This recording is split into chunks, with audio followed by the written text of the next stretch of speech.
Hi, welcome back to my garden. I'm here on a frosty morning in the White and Shade garden, and it's looking like it needs a little bit of work. So, what the plan for today is to kind of do a turn down for the season. I have three things basically that I want to do. The first one is to go through and cut back any of the dead foliage. We had a bunch of annuals in here, some like petunias and cosmos and things like that that have all died back. So, I'm going to go in and cut all of those out, as well as some of the perennials that need a little tidying up. The second thing is I have a couple of plants that I want to plant. So I have this little juniper, and we have a few different low growing junipers in this bed. This one is Juniperus media, and it's hmm, something I'm not sure how to pronounce, and then aria, which I know means gold. So gold Pfizer juniper. So we have a few different tones. There's some bluier ones and then some greener ones and stuff. So I thought one that's like a little bit gold will look nice. And then I also have this hydrangea, which is hydrangea paniculata. So similar to like a limelight. This one doesn't go pink though. So I thought that would be perfect for this bed. And then on this side, it'll get just like a little bit more shade, um, at least for now. And I know that these ones can handle being a little bit drier, so I think that will be a good spot for it. I have this little carex down here, this little sedge, and what I want to do is actually put the hydrangea where the sedge is, and I'll take the sedge out and then divide that maybe into like four, put it in the greenhouse, and then plant it back out next year. So step one is cutting down all the things that are dead. Step two is to plant these two, and then I have I want to say a couple hundred bulbs that I want to put in. So I'll talk through them in a little bit, but I think I'll get started with the cutting back first, and then I'll check back in.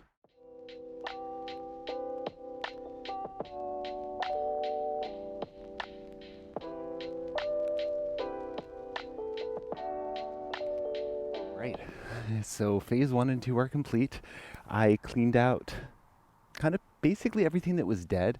The gladiolus, the greens still looked kind of nice, and there was one flower that was coming up. It hadn't bloomed yet, and it's like totally like flopped over on itself. I'm just gonna leave it just in case. Like this cold snap was kind of weird for us. It doesn't normally get this cold this early in the year, and the weather forecast going forward looks kind of back to normal. So like highs around like 12 degrees, which is I think 50-ish, and lows around kind of 7 or so, which I think is like 45. So anyway, so that's like a bit more normal for us. So we'll see if anything recovers. But I have a bunch of bulbs here, and they're all white or like white adjacent. I'll start with the hyacinths. So the hyacinths, this variety is called Carnegie. They're pretty like big bulbs, and these ones are scented. So I want to make sure that these ones are kind of near the edge. Hyacinths are also pretty short, so if I put them near the back, they'll get lost. So those are the hyacinths. So I'm thinking kind of near the front in like clusters. They look nice when they're like kind of together, and maybe along like path or anything like that. Then I have daffodils, which are called thalia. These ones are mid spring flowering, I think, so like April time, and they are white. Then I have leucotium, which is, I think, summer snowflake, and it looks a little bit like snowdrops, except instead of coming out in like February, it comes out in like April. And these ones are called gravity giant. So these are giant ones, as the name suggests. These ones I think are happier with like a little bit more moisture. So anywhere where there's like a damper patch, like this is kind of a low spot in the lawn too. So if I were to plant some along here, I think that might be a good spot for them. And these ones, from what I read online, I haven't grown them before, but it said kind of plant them in mass, and that will look best. And then I have alliums. These ones are called nigrum, which I did grow last year as well, and they are like pretty white. They're not huge. I would say like the bloom itself is maybe, I don't know, 4 inches across. So as far as alliums go, they're not enormous, but they're just like really pretty. And they, depending, like I guess with all of these, depending on where they're situated, they'll bloom at slightly different times. So even all in the same bed here, if I did like alliums like here in the middle and then at the end, depending on what gets the light first and stuff like that, so you'll still get kind of waves of the same plant. And these ones look good when they're dry too. And then last and possibly most exciting are these Camassia bulbs. So these ones are native to here. We have two native Camassias. So we have the like regular short ones, which are like a foot or two, and they tend to be kind of bluey purple. And then we also have the tall, I think they're called Great Camas. So these ones grow, I think like 4 or 5 feet tall. I have grown them before. I have like two small clusters of them, but I was able to get a box of 50. So I'm like really excited to just like go Camassia crazy. So I already planted a bunch near the pond in the back. And then, yeah, because these ones are tall, they can go a little further back in the border. And these ones also don't mind being like a little bit on the wetter side.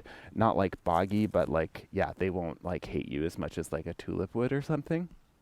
So anyway, so that's the variety. So what I was thinking of doing was taking each box, chucking a bunch of them on the ground, and then coming through and planting them all together after. All right, so I have the hyacinths first. I have to be mindful that the area closest to the fence is where the dogs love to run up and down and kind of patrol. So I just want to make sure that I don't accidentally put any around there. And the hyacinths like it pretty dry as well. So a lot of these are rolling down. The idea with throwing them is that they kind of land in like odd places and then look a little more natural than if you had placed them. So that's what I'm going to be trying to do.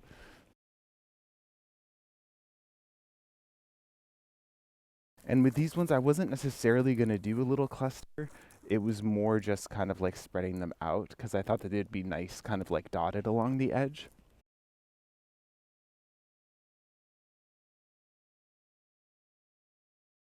So I'm kind of doing them in clusters of either like 5 or 7, but not super organized. And then these ones I don't find super ugly when they die back. They kind of just like fade. I don't know. So I'm not like, I feel like with some bulbs, you don't want them too close to the front because then they look ugly.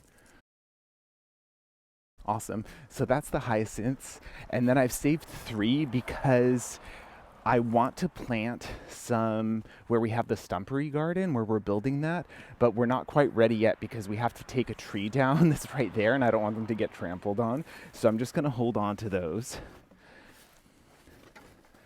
Okay, next I'm going to do the Thalia daffodils.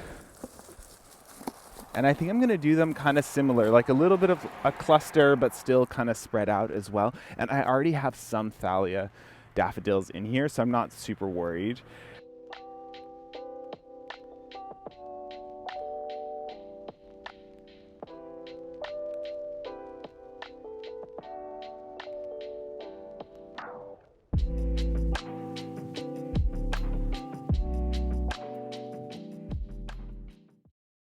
Okay, so that's the daffodils. And I'm also saving some of these both for the stumpery, and then also, I don't think it's in the shop, but like the other side of the bed tends to have like blue tones, kind of purples, and then bright reds. But I thought in spring it might be nice to have a little white dotted there too, so I'm gonna save some of those. Okay, so this is the Leucotium, the Gravity Giant. So I was thinking maybe 3 clusters of these, and I'll pick the spots where I think other bulbs wouldn't like it too much. So I'll do like a cluster of 7 there.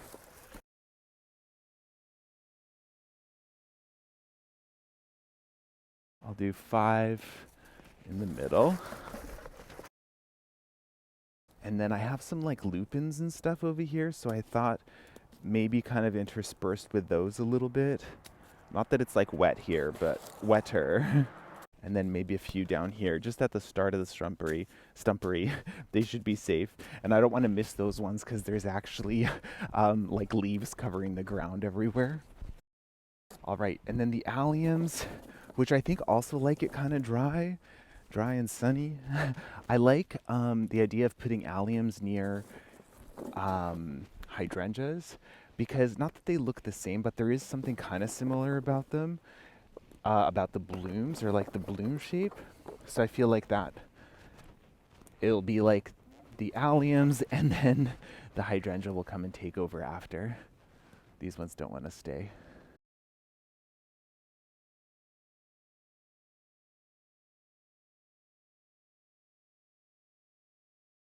And then this is kind of a slope too, but basically I'll just come and make the holes on this side because I don't want them right at the top because I think I'll want to put some annuals in between those little evergreens. I'm also kind of curious, over here I have a bunch of our native strawberries. I may try the alliums among them and just like see how it goes because they don't have a ton of foliage, so I don't think it'll disturb the strawberries.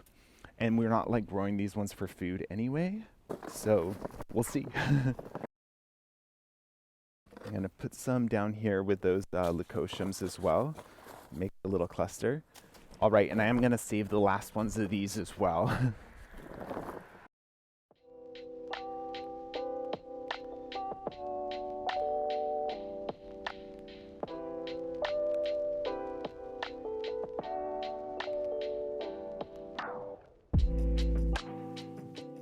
All right, so that's all the ones that I was gonna put out. I'm gonna keep these ones nice and dry because there's still some left. And it's like hard to keep count when you're like chucking them in like five, sevens, and nines. But I think it was like,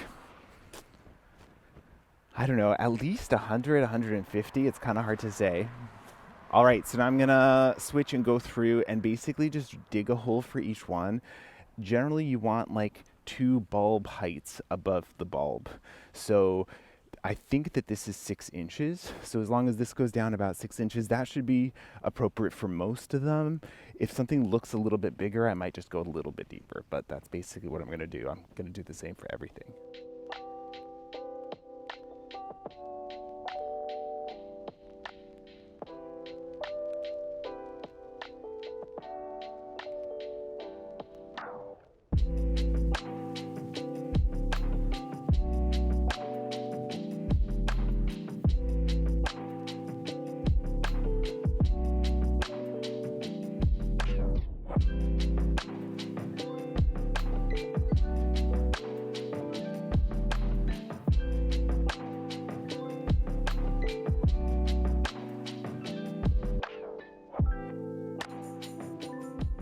Okay, I don't think I missed any, but everything's in the ground now, so now I'm just gonna wait until they start to pop up.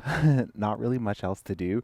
I won't really remember exactly where they are, but even if I plant something out before they come up, they'll start to put their shoot up like at least a month before they actually bloom, so if not longer. So I'll have kind of an idea, and I'll kind of remember where things are as well. So if I do end up wanting to put in some like pansies or some like kind of early annuals, I have some like white snapdragons that I'm gonna sow that I want to put in here and stuff. I'll still have an idea of where things are. But yeah, I'm excited. It's like a gift for future me that I'll get to enjoy all spring long. Yeah, so I think that's it. Thanks for coming along today, and I'll catch you next time.